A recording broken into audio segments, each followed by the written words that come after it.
Hello, artists. It's Catherine Ziegler with the Acting for Your Life podcast, and thanks so much for tuning in to Season 4 of Wise Words Wednesdays.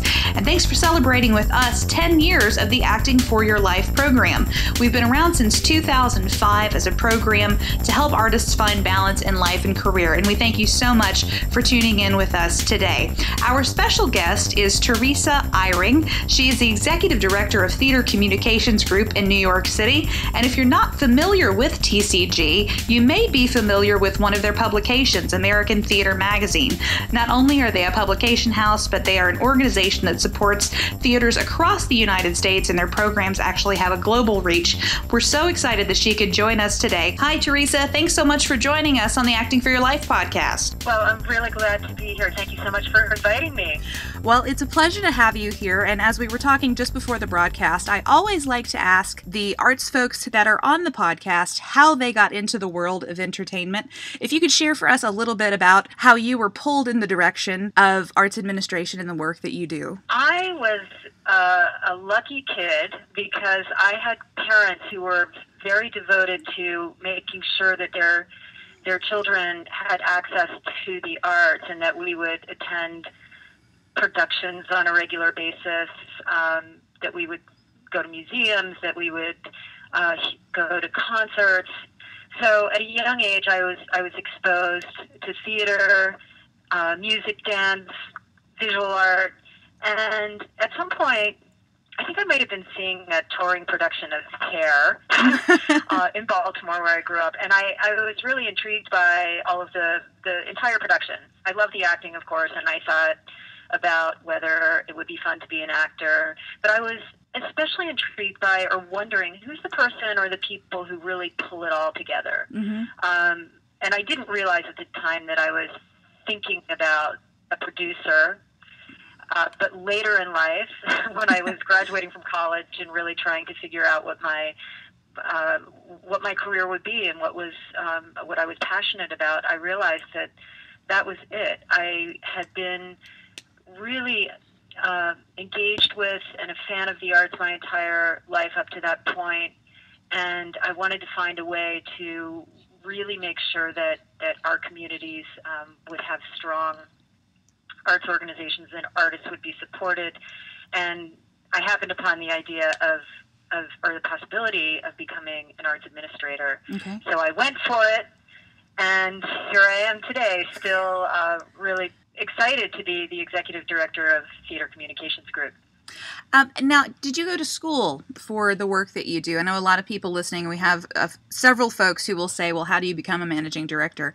What was your path once you decided professionally what you wanted to do? What were some of the steps that you took to actually get there? The first thing I did was, and I had many interests. I was also very interested in international relations and cultural exchange, and at one point I had the idea of creating a whole international curriculum that would help young people to understand each other more and to be able to communicate across cultures more by understanding each other's art forms. Mm.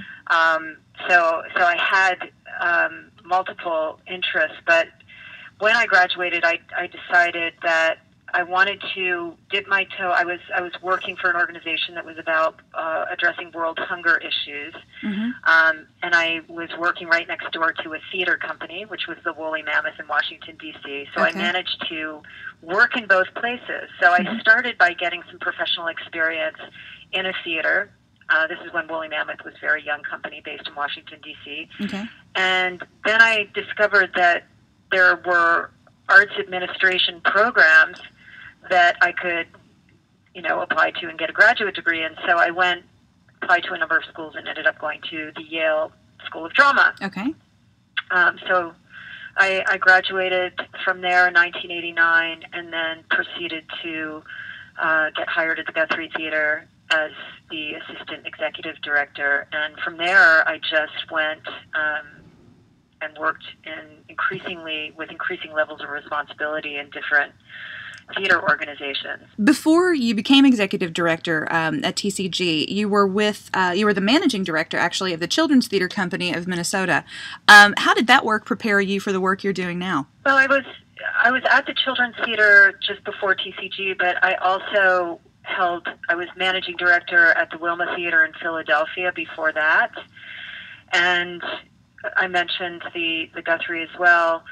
I think what was really prepared me for being the executive director of TCG was that on-the-ground experience in theaters and really understanding what the challenges are, not only to running a nonprofit theater, which is really complicated. It's very difficult to really attract the resources that are needed to run these businesses. I mean, theaters are small businesses. So I learned a lot about just the challenges that exist for theaters. Also, I learned about fundraising and managing people and leading people and all of that, but also really understanding the process of producing theater and what the challenges are there for the artists, for the production staff, for the writers who, in our country, we have such a very vast and strong pool of playwrights. So I came into TCG with this very deep knowledge of the theater field and how it works. So that, combined with my ability to run an organization and work with a board of directors and raise money, all those things you need to do to lead an organization, I was ready for TCG.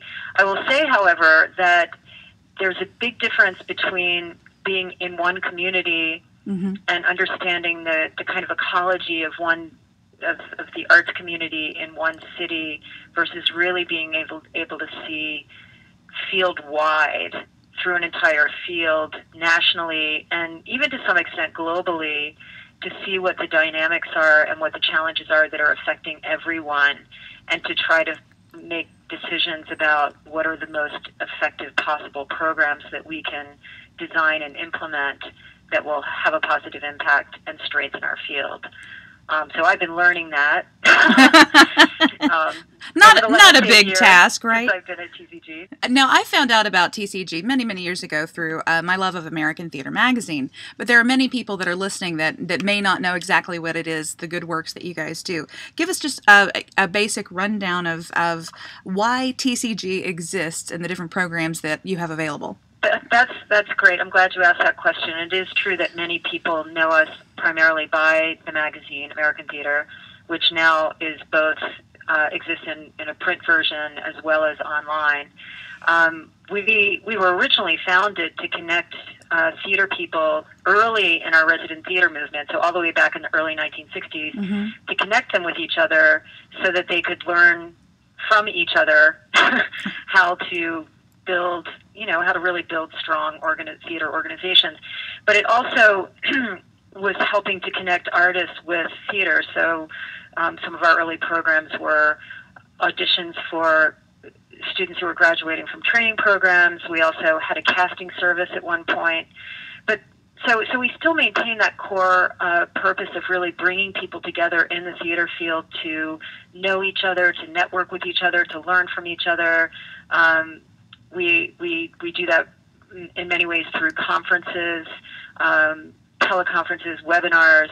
We also do quite a bit of research on the fiscal health of the field and on governance in the theater field, those kinds of things. So it's a knowledge, we build knowledge, we help to network people, and that's a really, really core part of what we do. But we're also a major publisher, not just of the magazine, but we also publish plays and distribute plays for other publishers. And we're a grant maker. So that's another big area of our work. We partner with national foundations to develop grant programs that support people working in the field. And right now, I would say that the majority of those are focused on leadership development as well as artistic development and cultural exchange. We have one program called the Fox Foundation Resident Actor Fellowship, which allows actors to be in residence for 2 years in a theater. Covers salaries. It helps cover student loan costs. So that's a very important part of what we do, really, professional development in the field. And then advocacy. You know, we're on the ground in Washington, advocating and really around usually between 8 to 10 major issues that are affecting the arts, whether it's funding for the National Endowment for the Arts or whether it's dealing with this whole issue of white spaces and wireless microphones, immigration policy.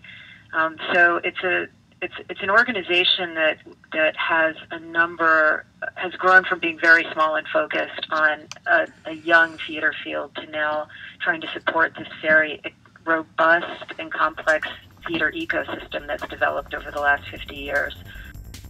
And that was part 1 of our interview with Teresa Eyring, Executive Director of Theater Communications Group. If you want to catch part 2, we'll be posting that tomorrow, so be sure to look for that on our SoundCloud platform. Thanks so much to SoundCloud for hosting us. If you'd like more information on Theater Communications Group, you can go to tcg.org.